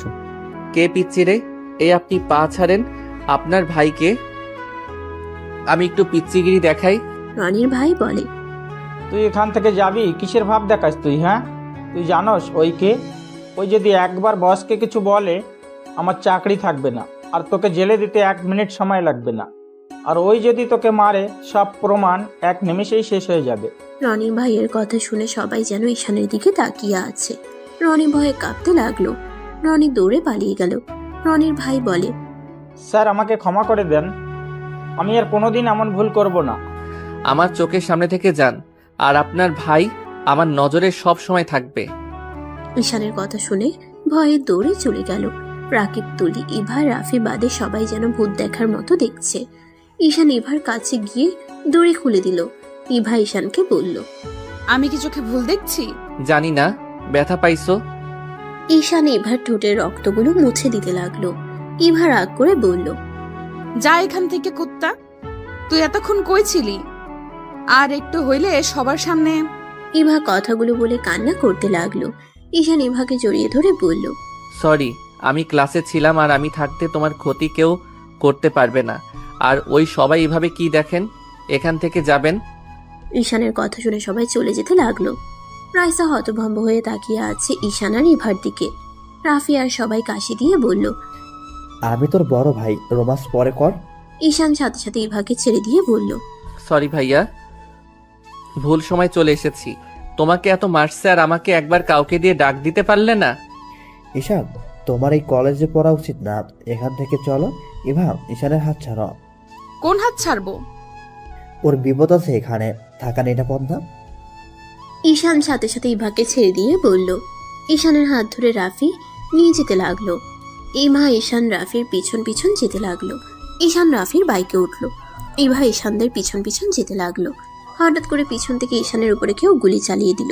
ঈশান ছিটকে রাস্তায় পড়ে গেল। ইভা জোরে একটা চিৎকার দিলে রাফি পিছনে ঘুরে তাকালো। ইভা বাইক থামিয়ে ঈশানকে ধরলো। রাফি বাইক ঘুরিয়ে ঈশানের কাছে এসে ধরলো। ইভা চিৎকার করে কান্না করতে করতে বলল, ঈশান, চোখ খোলো। ঈশান, প্লিজ চোখ খোলো। ঈশান, প্লিজ চোখ খোল। ঈশান, ওঠেক না ভাই। রাফি ইভা কান্না করতে লাগলো। ইভা বলে ওঠে, রাফি, ওকে নিয়ে হসপিটালে চলো প্লিজ। ইভা রাফি ঈশানকে কোলে তুলে বাইকের কাছে গেলে দেখে দুইটা বাইকের পাঞ্চার হয়ে গেছে চাকা। ইভা রাফি দুইজন গাড়ি থেকে সাহায্য যেতে চাইতে লাগলো। হঠাৎ করে পিছন থেকে কয়েকজন এসে রাফি ইভাকে সরিয়ে দিয়ে কালো গাড়িতে করে ঈশানকে নিয়ে চলে গেল। ঈশান ইভা দৌড়াতে লাগলো। গাড়িটা ধরতে পারলো না। ইভা দৌড়াতে গিয়ে গাড়ির সাথে ধাক্কা লেগে পড়ে গেল। 5 বছর পর। আর কতদিন এভাবে ঈশানের স্মৃতি নিয়ে বেঁচে থাকবি? তুই আমাদের একমাত্র সন্তান। আমরা এভাবে আর দেখতে পারছি না। যে মারা গেছে তার স্মৃতি কতদিন বেঁচে থাকা যায়? তোর সুন্দর একটা ভবিষ্যৎ আছে। আমি কাউকে ঈশানের জায়গা দিতে পারবো না। আমাকে কেন বারবার জোর করছো? যদি এমন করো তাহলে আমি কোথাও হারিয়ে যাব, আমাকে আর খুঁজে পাবে না। পারস তো একটাই কথা বল, খালি এটাই কথা, হারিয়ে যাবি। আমাদের কথা কি একবারও ভাববি না? এই বুড়ো বয়সে কি একটু শান্তিতে থাকতে দিবি না? আমাকে হসপিটালে যেতে হবে। ইভা কথাগুলো বলে চলে গেল। ইভা বাসা থেকে বের হয়ে গাড়িতে উঠে পড়লো। ইভা ঈশানের কথা ভাবতে লাগলো। চোখের কোণায় পানি আসলো, সাথে সাথে মুছে ফেললো। এদিকে আতিয়া রাস্তার পাশে দাঁড়িয়ে একটা ছেলের সাথে কথা বলা দেখে ইভা গাড়ি থামিয়ে কাজ নামিয়ে বলল, আতিয়া কি করছে এখানে? ওহ ভাবি, আপনার কাছে যাচ্ছিলাম। আমার ফ্রেন্ডের সাথে দেখা হলো অনেকদিন পর তো। ভাবি, এটা আম্মু আপনার জন্য পাঠিয়েছে। গাড়িতে ওঠো। ভাবি, কলেজে যেতে হবে। উঠতে বলেছি, ওঠো, আমি নামিয়ে দিচ্ছি। ইভা ছেলেটাকে বিদায় দিয়ে গাড়িতে উঠে পড়ল। ইভা আতিয়ার দিকে তাকিয়ে বলল, আতিয়া, ছেলেদের সাথে একটু কম মেশার চেষ্টা করো। ভাবি, আপনি কি আমাকে সন্দেহ করছেন নাকি? সন্দেহ না, তুমি কোথায় কি করো সব কিন্তু আমি জানি। আর তুমি আন্টির সাথে বেয়াদবি করো কেন? বেয়াদবি কি আমি ইচ্ছে করে করতে চাই? আম্মু সবকিছুতেই বেশি শাসন করে। আমি তো বড় হয়েছি, তাই না? এখন কি আমি নিজের ইচ্ছে মতো চলতে পারবো না নাকি? আতিয়া, তুমি এতটাই বড় হয়ে গেছো যে এটাও বুঝতে পারলে না আন্টি কেন তোমার সাথে এমন করে। দেখো, অলরেডি তোমার ভাইয়াকে সে হারিয়ে ফেলেছে। সে চায় না তোমার কিছু হোক। তুমি তার শেষ ভরসা। তোমার কিছু হইলে সে আরো ভেঙে পড়বে। আমি জানি, কিন্তু রাগ উঠে গেলে আমি কি করব? আর আমি আমার ভাইয়ার মৃত্যুর রহস্য বের করবই। আমার ভাইয়াকে যে মারছে আমি তাকে মেরে ফেলবো। চুপ করো, এসব মাথা থেকে বের করে দিয়ে পড়াশোনায় মনোযোগ দাও। ও ভাবি, আব্বুর সাথে দেখা করতে যেতে হবে। আমি গতকাল রাতে দেখা করতে গেছিলাম। আব্বুকে কবে ছাড়ানো যাবে? আব্বুকে এভাবে দেখতে ভালো লাগে না। খুনের মামলা, আর আমরা চেষ্টা করছি খুব তাড়াতাড়ি উনি বের হয়ে আসবে। দুজন কথা বলতে বলতে ইভা আতিয়াকে কলেজের সামনে নামিয়ে দিয়ে ইভা হসপিটালে চলে গেল। হঠাৎ করে হসপিটালে কয়েকজন দৌড়ে ভিতরে ঢুকলো। একটা লোককে কাঁধে নিয়ে একজন ডাক্তার ডাক্তার বলে ডাকতে লাগলো। ইভা দৌড়ে বাহিরে আসলে দেখতে পায় একজন মানুষের অবস্থা খুব খারাপ। ইভা নার্সকে ইশারা করলে নিয়ে গেল। ইভা চলে গেল। ইভা লোকটাকে চিকিৎসা দিতে লাগলো। বাইরে তিনজন লোক বসে আছে। ইভা বাহিরে আসতেই একজন ইভার সামনে এসে বলল, ম্যাম, আমার ভাইয়ার কি অবস্থা? ইভা সামনের লোকটাকে দেখে চমকে গেল। ইভা লোকটাকে শক্ত করে জড়িয়ে ধরে সারা মুখে চুমু দিতে লাগলো। সবাই হতভম্ব হয়ে গেল। ঈশান, তুমি বেঁচে আছো? কি করছেনটা কি? ঈশান ধাক্কা দিয়ে সরিয়ে দিল। ঈশান বলে, এইসব লুচ্চা টাইপের ডক্টরকে রাখছে রে। এই আমার ভাইয়ার কি অবস্থা সেইটা বলেন। ঈশান, আমাকে তুমি চিনতে পারছো না নাকি? ঈশান, আমি তোমার স্ত্রী ইভা। এই কার কাছে নিয়ে আসলাম? এই ডক্টর তো পাগল। এই কেউ পাবনা পাঠাতো, মেজাজ গরম হয়ে যাচ্ছে। ইভাকে ধাক্কা দিয়ে সরিয়ে দিয়ে ঈশান ভিতরে ঢুকে দেখে ওর ভাই ঠিক আছে। ঈশান বসে কানে কানে বলে, তোকে আমি এত সহজে মরতে দিব না। লোকটা বলতে লাগলো, আমাকে ছেড়ে দেন, আমি কিছু জানি না। তাহলে তোর ফ্যামিলির ব্যাপারে আমিও কিছু জানি না? ঈশান কথাটা বলে ফোন করতে যাবে, সাথে সাথে লোকটা ঠিকানা বলে দিলে ঈশান গুলি করে দিল। এবার সাথে সবাই তাজ্জব হয়ে গেল। এবার দৌড়ে এসে বলল, এসব কি করলে? পাগল হয়ে গেছো? এই পাবনা পাঠিয়ে দাও এই পাগলকে। ঈশান ইভাকে সরিয়ে দিয়ে বের হয়ে গেল। ইভা দৌড়ে ঈশানের পিছন পিছন যেতে লাগলো। ঈশানের লোকজন ইভাকে আটকিয়ে রাখলো। ঈশানের লোক ইভাকে অজ্ঞান করে ওইখানে ফেলে চলে গেল। ঈশান ইভার দিকে তাকিয়ে থেকে অন্যদিকে তাকিয়ে থাকলো। ঈশান সোজা নিজের মিশনে চলে গেল। একজন বলে ওঠে, স্যার, আপনার সাথে আমার কথা ছিল। কি কথা? লোকটা বলে, সবার সামনে বলতে পারবো না। তাহলে পরে বলো। ঈশান সব ইনফরমেশন পাঠিয়ে দিয়ে নিজে চলে গেল। সবাই ঠিকানা অনুযায়ী ড্রাগ সাপ্লাইকারীদের সাথে মারামারি করতে লাগলো। মারামারি করতে করতে একজনের হাতে গুলি লাগলে ঈশান সাথে সাথে তাকে ধরে যে গুলি করেছে তার মাথায় গুলি করে দিল। পুলিশ এসে সবাইকে ধরে নিয়ে যেতে লাগলো। ঈশান লোকটাকে গাড়িতে তুলে গুলি বের করে ঈশান বেঁধে দিল। ঈশান হোটেলে চলে গেল। হোটেলে গেলে ঈশানের পেছনে লোকটা রুমে ঢুকে দরজা লাগিয়ে দিলে ঈশান খাটের উপরে শুয়ে থেকে বলল, কি বলতে চাইলে বলো। লোকটা কাছে এসে বলে, স্যার, ওই ডক্টর কিন্তু সত্যি আপনার স্ত্রী। কি বলো, মাথা খারাপ হয়ে গেছে? লোকটা ঈশানকে বলে, সত্যি বলছি স্যার, উনি আপনার স্ত্রী। আপনি তো সব ভুলে গেছেন। কলেজে আপনি ওনাকে বাঁচাতে গিয়ে সব কিছু ফাঁস হয়ে গেছিল, আর ওনার সামনে থেকে আপনাকে আমরা তুলে নিয়ে এসেছিলাম। এই দেখেন ছবিগুলো। ঈশান মুচকি হেসে বলে। দেখতে হবে না, তুমি যাও। লোকটা আর কিছু বলতে পারলো না, ঈশানের কথা মতো চলে গেল। ঈশান ঘাটে শুয়ে ফোনটা বের করে, বোতামের ভেতরে ক্যামেরাটা বের করে ল্যাপটপ থেকে এবার ফুটেজটুকু বারবার দেখতে লাগলো। ঈশানের ফোনে কল আসলে ঈশান কল রিসিভ করলো। ঈশানের বস বলল, গুড জব, তোমার কাজ তো শেষ হয়ে গেল। এখন তোমার ফ্যামিলির সাথে দেখা করার পালা। এখনো করব না, আমার মিশন শেষ হয় নাই। ঈশান বসের কথা বলা শেষ করে ওয়াশরুমে চলে গেল। ঈশান হোটেল থেকে বের হইলে ঈশানের পিছন পিছন বডিগার্ড যেতে লাগলো। ঈশানের রাগ হতে লাগলো। সমস্যা কি? সবাই চলে যান, যদি পিছনে দেখি গুলি মেরে দিব বলে দিলাম। ঈশানের কথা শুনে চলে গেল। ঈশান ওর হাতে এক পাশে চাকু নিয়ে কেটে ফেললো। ঈশান ওর হাতের এক পাশে চাকু দিয়ে কেটে ফেললো। তারপর হসপিটালে চলে গেল। ইভাকে খুঁজতে লাগলো। ইভার সাথে ঈশান রাহেলা বেগমকে দেখে লুকিয়ে পড়লো। ইভা রাহেলা বেগমকে বলছে, আন্টি বিশ্বাস করেন, ওইটা ঈশান ছিল। প্লিজ আমার কথা বিশ্বাস করেন। ইভা, পাগলামি করো না। তুমি ভালো করে জানো ঈশান মারা গেছে। ওর লাশ আমরা কবর দিয়েছি। তারপর কিভাবে বলতে পারো ও বেঁচে আছে? আন্টি ওই লাশটা এমন ভাবে পুড়ে গেছিল দেখে বোঝাই যাচ্ছিল না ওইটা ঈশানের লাশ নাকি অন্য কারোর।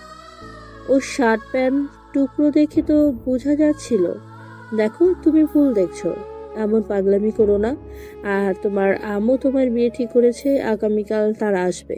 অসম্ভব, আমি বিয়ে করব না, আমি বাড়ি থেকে পালিয়ে যাব। ঈশান ওদের দুজনের কথা শুনতে লাগলো। ঈশান সুযোগ বুঝে ওইখান থেকে পালিয়ে গেল। এদিকে ইভাকে রাহেলা বেগম নিয়ে চলে গেল। ইভা যেতে না চাইলে রাহেলা বেগম জোর করে নিয়ে গেল। ইভা কান্না করতে লাগলো। রাহেলা বেগম ইভাকে বুঝাতে লাগলো। ইভা বলতে লাগলো, আন্টি আমি আপনার ছেলেকে অনেক ভালোবাসি, আমি ওকে ছাড়া কাউকে বিয়ে করতে পারবো না। তুমি কেন বুঝছো না আন্টি? তুমি সবাইকে বলে দাও যে তোমার ছেলের বউকে কারোর সাথে বিয়ে দেবে না। ইভা, পাগলামি করিস না মা। দেখ মা, সারা জীবন একা থাকা কোনোভাবেই কোনো মেয়ের পক্ষে সম্ভব না। তোর পাশে একজনে অবশ্যই দরকার যে সারা জীবন তোর পাশে থাকবে। আর তোর আব্বু আম্মু তো বয়স হয়ে যাচ্ছে, ওনারা তোর টেনশনে শান্তিতে মরতেও পারবে না। তাদের আর কতদিন কষ্ট দিবি বল? আর আমার ছেলেটা যদি বেঁচে থাকতো তাহলে তো কেউ তোরে জোর করতো না, তাই না? আন্টি ওই বেঁচে আছে, আমি নিজের চোখে ওকে দেখেছি, কিন্তু ওই আমার সামনে একজনকে মেরে ফেললো। ঈশান এমন কাজ করতেই পারে না, ওর ব্যাপারে সবাই জানে। ওই সরম আর ভদ্র একটাই ছেলে, শান্ত ছেলে, কিভাবে এমন একটা কাজ করতে পারে?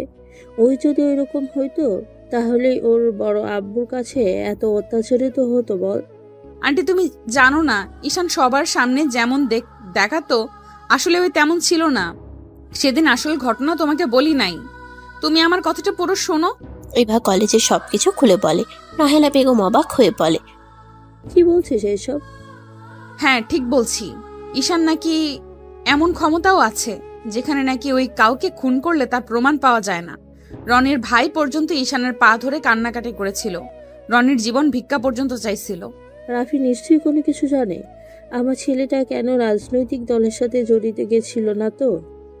আমি তা জানি না, রাকিব তুলিও কোনো কিছু বলতে পারে না। ওরা সেদিন প্রথম ঈশানের এই রূপ দেখেছে, তারপর তো ঈশানকে হারিয়ে ফেললাম। একবারের জন্য বলতেও পারলাম না আমি ওকে কতটা ভালোবাসি। কথাটা বলে ইভা কান্না করতে লাগলো। রাহেলা বেগম ইভাকে সান্ত্বনা দিতে লাগলো। এদিকে ঈশান হোটেলে গিয়ে বসের সাথে কথা বলতে লাগলো। কথা বলা শেষ করে ঈশান ভাবতে লাগলো কি করবে। ভাবতে ভাবতে রাত হয়ে গেল। রাত 9টা বাজতে ঈশানের ফোনে কল আসলো। ঈশান কলটা রিসিভ করে বলল, ঈশান, ব্যাপারটা অন্যদিকে চলে যাচ্ছে। আজকে বিয়ে, তুমি যেভাবে হোক চলে আসো। কি বলছো ভাইয়া, বিয়ে মানে আজকে?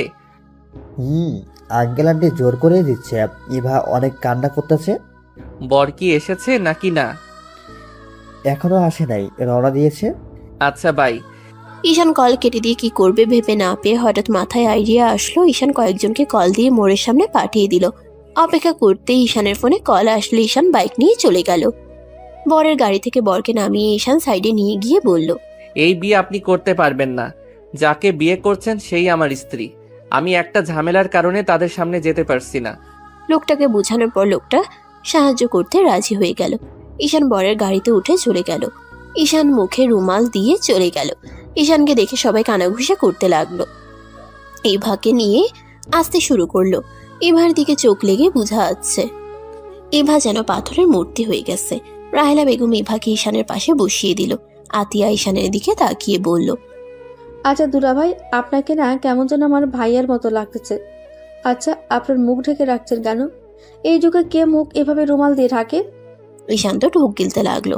বরের বাবা মা বলে, তোমার দুলাভাই একটু বেশি লাজুক তো, তাই লজ্জা পাচ্ছে। হ্যাঁ, ছেলে মানুষও লজ্জা পায়। আতিয়া ঈশানের দিকে ভালোভাবে তাকাতে লাগলো।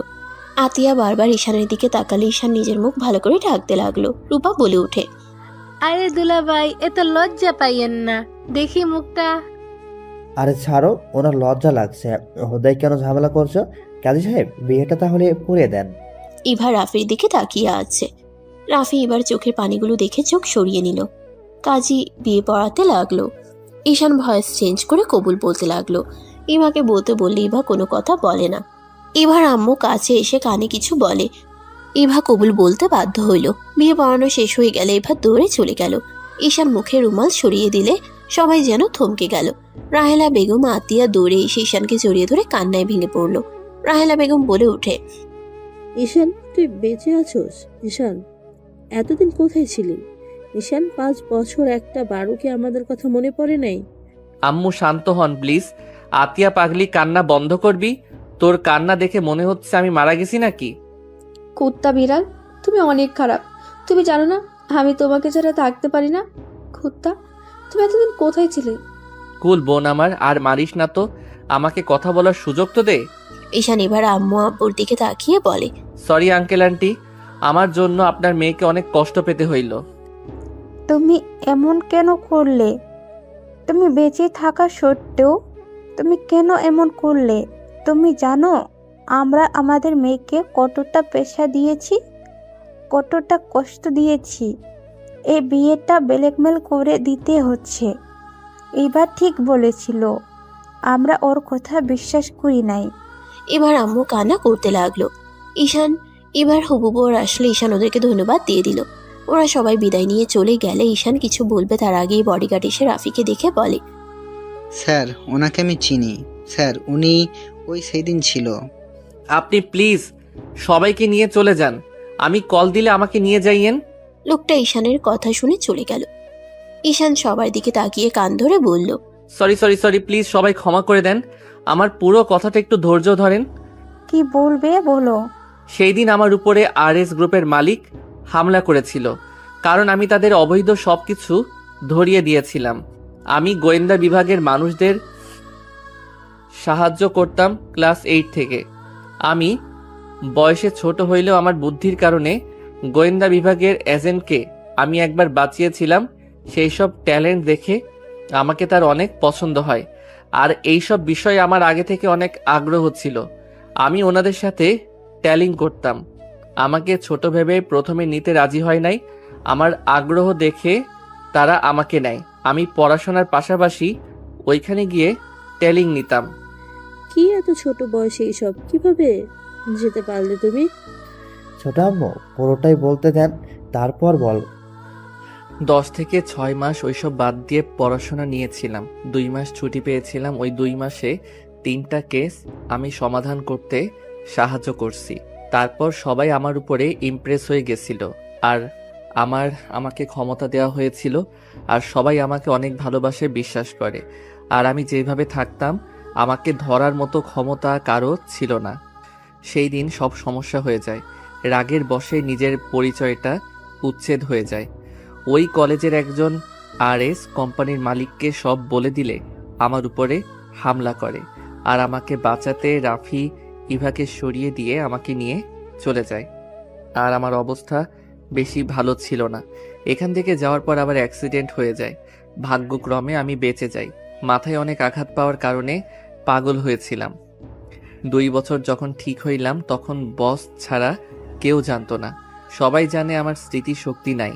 3 বছর আমার শত্রুদের আরও কেস রহস্য বের করছি।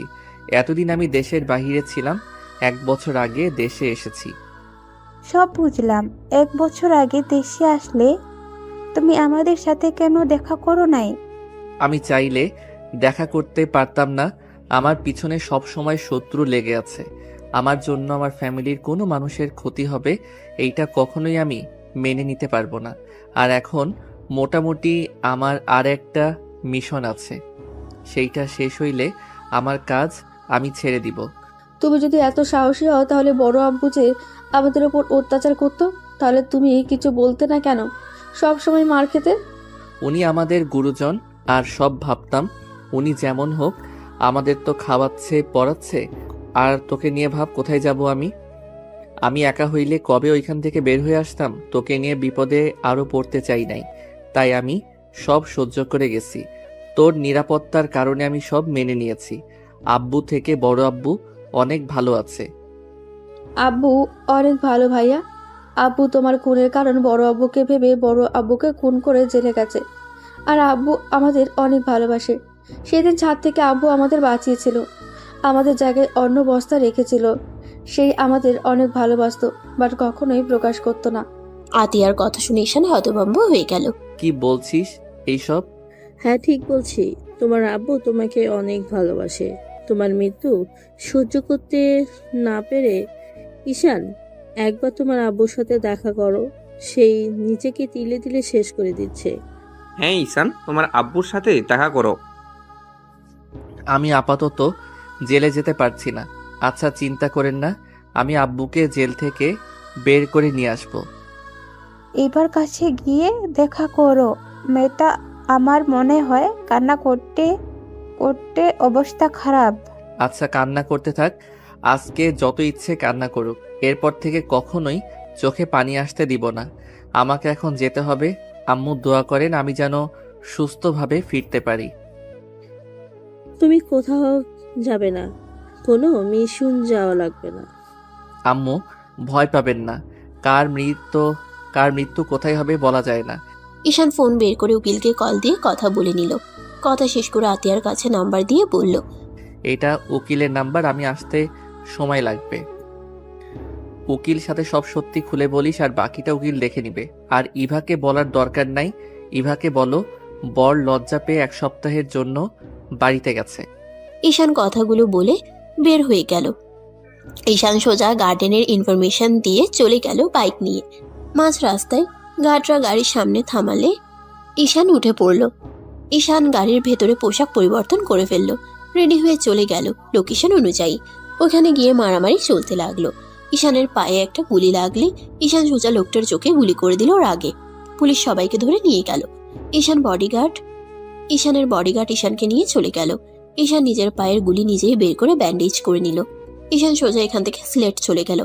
1 সপ্তাহ পর ঈশান ঢাকায় চলে আসে। দরজার কলিং বেল বাজাতেই আতিয়া দরজা খুলে দিলে ঈশান বলল, কেমন আছোস পিচ্ছি? ভালা দুলা ভাই। ফালতু কি বলিস? ও আতিয়া হাসতে হাসতে বলে, নতুন জামাই ভেতরে আসেন, সবাই আপনার জন্য অপেক্ষা করছে, শুধু আপনার বউ ছাড়া। মা তোর ভাবি কই গেছে? রুবেল দরজা লাগিয়ে রেখেছে, যখন শুনছে তুমি আসবে দরজা খুলছে না। হি হি হি, আমার পরিচয় তো দেশ নাই, তাই তো? তাই নাই। ঈশান ভিতরে ঢুকতেই ওর আব্বুকে দেখলে ওর আব্বু দৌড়ে এসে ঈশানকে জড়িয়ে ধরে কান্না করতে লাগলো। ঈশানের পায়ে ধরতে যাবে, ঈশান সাথে সাথে বলে, আব্বু কি করছেন, এভাবে কান্না করবেন না প্লিজ। ঈশানের আব্বু কান্না করতে করতে বলে, আমাকে ক্ষমা করে দে বাপ, আমি বাবা হয়ে তোদের উপরে হওয়া অত্যাচার করা দেখেও চুপ ছিলাম। নেশা যেন আমার কাছে বড় হয়ে গেছিল। আব্বু অতীত ভেবে লাভ নাই, এসব বাদ দাও, নতুন করে জীবন শুরু করা ভালো। ঈশান সবার সাথে কথা বলতে লাগলো। সবার সাথে কথা বলা শেষ করে রাত 11টার দিকে ঈশান ইভার রুমের কাছে চলে গেল। ঈশান দরজায় নক করতে থাকলো। ইভা ভিতর থেকে চুপচাপ বসে আছে। ঈশান জোরে জোরে নক করলে ইভা বিরক্ত হয়ে দরজা খুলে দিয়ে পিছনে ঘুরে হাঁটতে হাঁটতে বলে, দেখেন, আমি আপনাকে কখনোই ভালোবাসতে পারবো না। আমি শুনেছি আপনি অনেক সহজ সরল, বাট আমাকে ক্ষমা করবেন। আমি আপনার ভালো স্ত্রী হওয়ার মতো মেয়ে আমি না। আমার কাছে আসার চেষ্টা করলে আমি আপনাকে আকাশের তারা বানিয়ে দেব। বিছানার উপরে দেখছেন চাকুগুলো, সব একদম ঢুকিয়ে দেব। তাই শোনেন, আমাকে যত তাড়াতাড়ি পারেন ডিভোর্স দিয়ে চলে যান। ইভা কথাগুলো বলতে লাগলো। ঈশান মিটিমিটি করে হাসতে লাগলো। ঈশান আস্তে আস্তে দরজা লাগিয়ে দিলে বা ভয় পেয়ে গেল। সাথে সাথে চাকু হাতে নিয়ে তাকাতে ইভার হাত থেকে চাকু পড়ে গেল। ঈশান আস্তে আস্তে হেঁটে চাকুগুলো পা দিয়ে সরিয়ে দিয়ে ইভার 2 কাঁধে হাত দিয়ে ঠোঁটে আলতো করে কিস করে বলল, বউ, আমি আপনাকে ডিভোর্স দিতে পারবো না, চাকু দিয়ে না, আপনার ভালোবাসায় মরতে চাই।